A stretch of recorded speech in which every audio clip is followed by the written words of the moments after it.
السلام عليكم البنات، مرحبا بكم في قناتي قناه ام هبه لتعليم الرانطه والتنبات.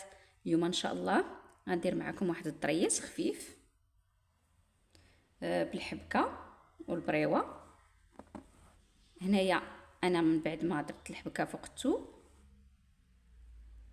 كنجي لهاد الغريزه هادي كنثبت الخيط ديالي،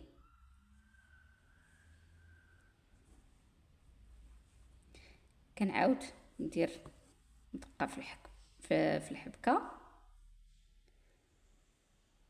كنرجع الخيط لعندي وكندير جوج ديال الدورات على البرا، كنعاود نرجع الخيط وكندير ديك السنينه، كندير دقه في الحبكه، كندير جوج لويات على البرا، كنجي لهاد السنينه وكندير جوج ديال اللويات، كندير الطريس ديال جوج. في هاد المرحله هادي كنجيو لهاد الدقه الاولى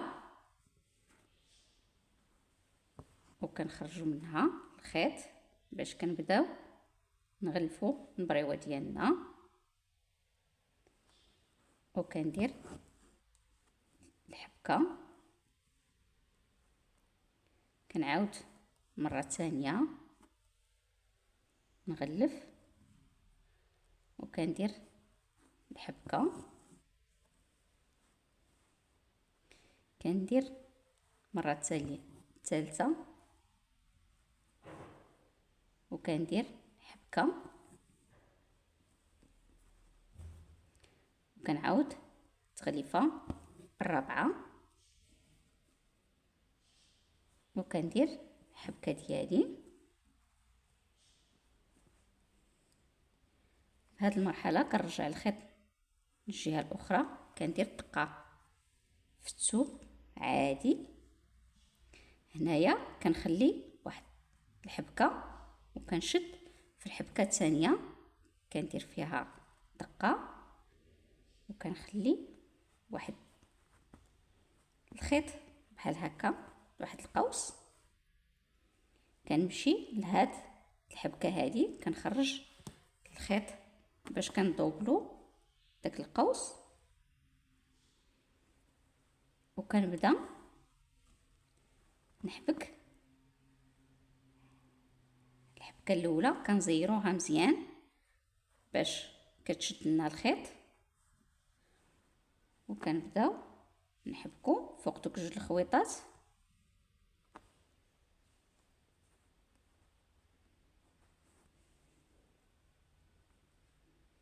بحال هذا الشكل. هنايا ما كنحسبوش،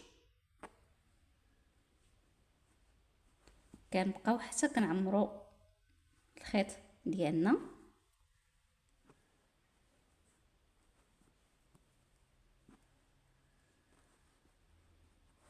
بحال هذا الشكل، وكنمشيو للحبكه كنديرو دقه باش كنثبتو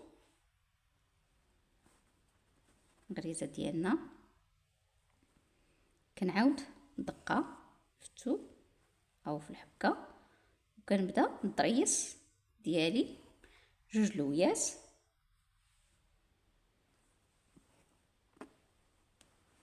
كندير هاد السنينه وكنعاود دقه ثانيه، كندير جوج ديال اللويات وكنمشي لهاد السنينه ديال هذا الطريس الاول وكندير فيها حتى هي جوج اللويات. هنايا كنبداو نغلفوا الطريس ديالنا التغليفه الاولى وكنديروا فيها حبكه بحال هذا الشكل، التغليفه الثانيه نديروا ليها حبكه. هذا الطريس راه كيطلع غزال وخفيف. المره الثالثه كنديروا الحبكه والمره الرابعه كنديروا فيها الحبكه.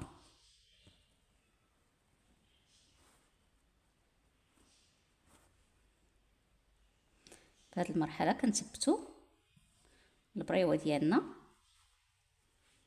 بحال هذا الشكل هذا. نتمنى التصوير يكون واضح. هذا الشيء للمبتدئات. كنخليو واحد الحبكه وكنشدو في الثانيه، كنديروا فيها دقه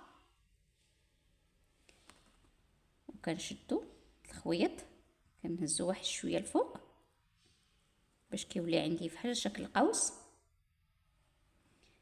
كنمشيو لهاد الحبكه الاخيره هنايا، كنخرج البرا عادي، ما كندير لا غريزه لا والو،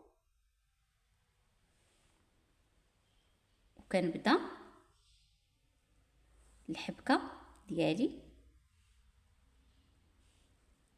الاولى. دائما كنزيرها باش كتثبت ليا الخيوط، وكنبدا نحبك عادي.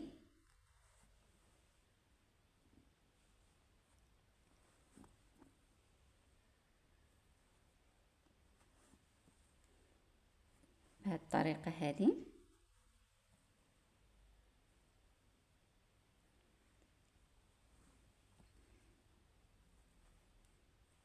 ما كنخليوش هاد الخيوط هادو يبانوا، كنبقاو نحبكو حتى كتغطى عندنا الخيط. عاد كنديروا الدقه في الحبكه بحال هذا الشكل. كنعاود دقه اخرى باش كنبدا فيها الضريس. كنجي كندير جوج اللويات، كنرجع البرا في نفس الغريزه وكندير السنينه ديالي.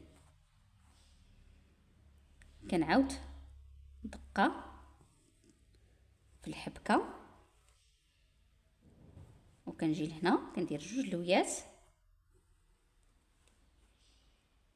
كنرجع لهاد السنينه كندير جوج لويات، يعني الضريس تاع جوج. وكنبدا الحبكه ديالي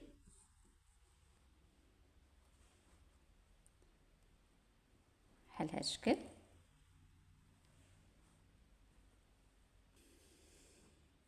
بدا كندير التغليفه الثانيه وكندير حبكه، التغليفه الثالثه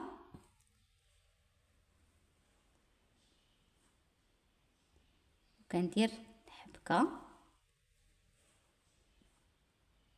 التغليفه الرابعه وكندير حبكه،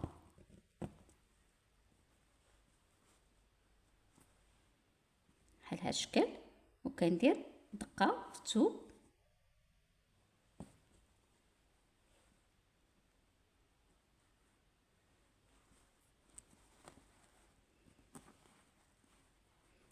كيجي بحال هذا الشكل هذا. انا نطلع شويه الخدمه وغادي نرجع معكم باش نوريكم الشكل ديالها. وهذا هو الشكل ديال الضريس ديال اليوم. كيطلع غزال ما شاء الله بالبريوه والحبكه. كتبقاي غاديه بنفس الطريقه حتى كتسالي البياسه ديالك الكميمات او القب او العنيق. تنتمنى ينال الاعجاب ديالكم هذا الضريس ديال اليوم او فيديو ديال اليوم. ما تنسونيش من الدعم ديالكم بلي لايك بلي اشتراك فضلا وليس امرا، وتكملوا الفيديو حتى الاخير. واي تساؤل تقدروا تخليوه لي في الكومونتير. مرحبا بكم، شكرا لكم. نتلاقاو ان شاء الله فيديو جديد. دائما جديد مع ام هبه.